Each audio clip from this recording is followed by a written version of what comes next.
Satu lagi super KAPCAI telah dilancarkan di Malaysia. Wow, fenomena KAPCAI sekarang ni makin menjadi-jadi. Assalamualaikum semua. Okey, kembali lagi di channel Hanif. Kepada yang baru menonton channel ini, sila luangkan masa korang untuk subscribe channel ini dan jangan lupa tekan button loceng untuk notification. Baru-baru ini Benelli R18 telah dilancarkan di Malaysia. KAPCAI yang bersisi besar. Ini sangat rare lah dekat Malaysia ni. Sebelum ni kita ada SYM 185cc lah. Kali ni dengan RFS pun dah keluarkan sisi yang besar juga. So aku sekarang ni dalam perjalanan nak tengok motor ni dengan lebih dekat. Sebab sebelum ni tengok dekat online je, so aku tak dapat nak bayangkan rupa dia depan-depan macam mana. So bila aku tengok dekat Kajang ni, ada satu kedai katanya dah ada buat masuk dah. So bolehlah nak tengok dengan lebih dekat. GoPro Hero3 pun dah ada kat sana. Dia dah pergi dulu. Bijak.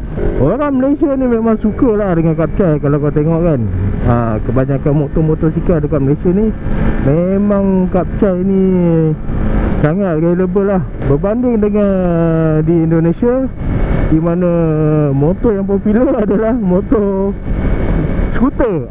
Kalau dekat sana dia panggil motor matic, automatic kan, motor matic dekat sana. So dekat Malaysia ni memang popular dengan KAPCAI lah. Tapi sekarang ni kebanyakan orang ni untuk dapatkan speed yang laju kena modi. Bila modi ni sebenarnya memang tak legal lah, tak orang kata tak halal lah kalau modi. Jadi pengeluar motosikal ni kalau dapat keluarkan sisi yang besar untuk motor, shortcut sikit, maknanya dia punya sale dia akan meningkat lah. Confirm punya. Sebab kalau kau tengok macam SYM VS3i tu, sale dia memang meningkat.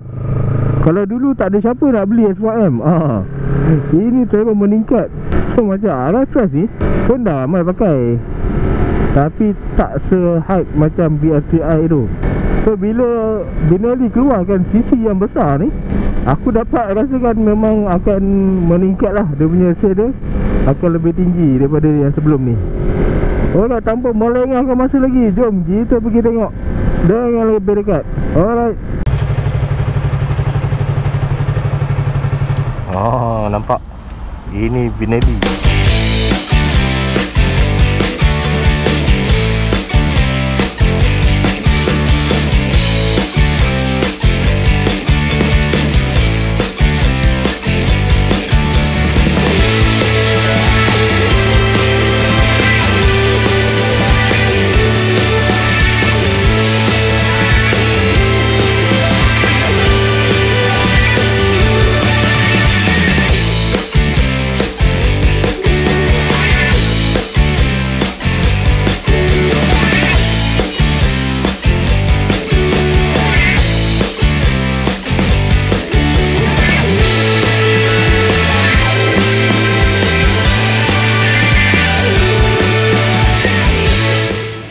Okay, so inilah dia RFS R18i.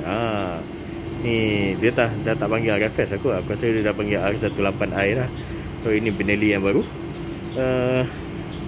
Kalau kita tengok daripada luaran dia lebih kurang je lah sama dengan model-model yang sebelum ni, dengan fork USD dia. Rim pun sama, depan dengan belakang dia ni saiz yang sama. Cuma ada sedikit perbezaan dekat dia punya dada. Kau tengok, dada dia ni berbeza sikit dengan RFS, dan juga headlamp dia. Kalau tengok headlamp dia ni, masa ni lagi terang ni, banding yang lama tu macam lampu halogen biasa je.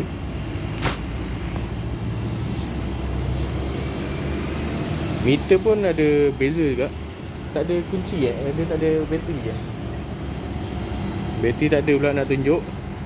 So meter dia ni fully digital lah. Sebelum ni kalau tengok dia ada meter RPM kan. So yang ni dah tak ada. Bahagian lampu belakang, ini echo ni dengan lampu belakang dia berbeza sikit. Yang lain daripada tepi, mono apa semua sama. Okey, so motor ni dia datang dengan 3 variant color Ada merah, dia ada hitam dan juga biru special edition. Yang ni biru special edition, yang ni hitam merah. So dia ada 3 color yang terbaru.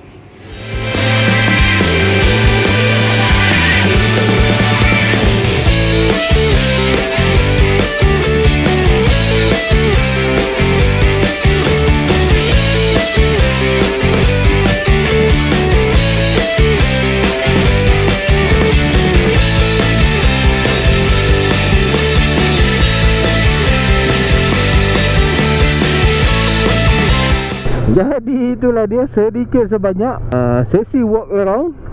Ni pusing-pusing je ni. Tak dapat nak test ride pasal itu motor kedai. Itu motor untuk jual, motor display, bukan motor test ride. Jadi aku harap kepada pengeluar motor semua, mungkin dapat hasilkan lagi motor-motor yang macam ni. Motor KAPCAI yang bersisi besar, so semua dapat bersaing lah. Macam yang korang tengok tadi, daripada segi luaran dia tak banyak jauh beza. Dia beza sikit lah dengan dia punya headlamp dia punya lampu belakang dia. Lepas tu dia punya dada depan, daripada tepi memang lebih kurang sama je, tak nampak perbezaan. Dan yang pastinya sisi dia lebih besar lah. Dia punya sisi 175, kurang 10 cc daripada VR3i 185. Cuma downside bagi aku untuk motor ni adalah dia punya tank lah. Tank dia bagi aku agak kecil untuk Super KAPCAI. Super KAPCAI ni kalau boleh dapat tank besar, nice lah. So boleh lah nak jalan jauh, kena dengan sisi motor kan. Alright guys, so sampai sini sajalah video untuk kali ni. Apa pendapat korang dengan motor ni? Korang boleh komen dekat bawah. Jadi macam biasa, korang tekanlah button like, share, komen, apa kejadah semua kat bawah tu. Dan kita jumpa lagi di video yang akan datang. Okay, Assalamualaikum.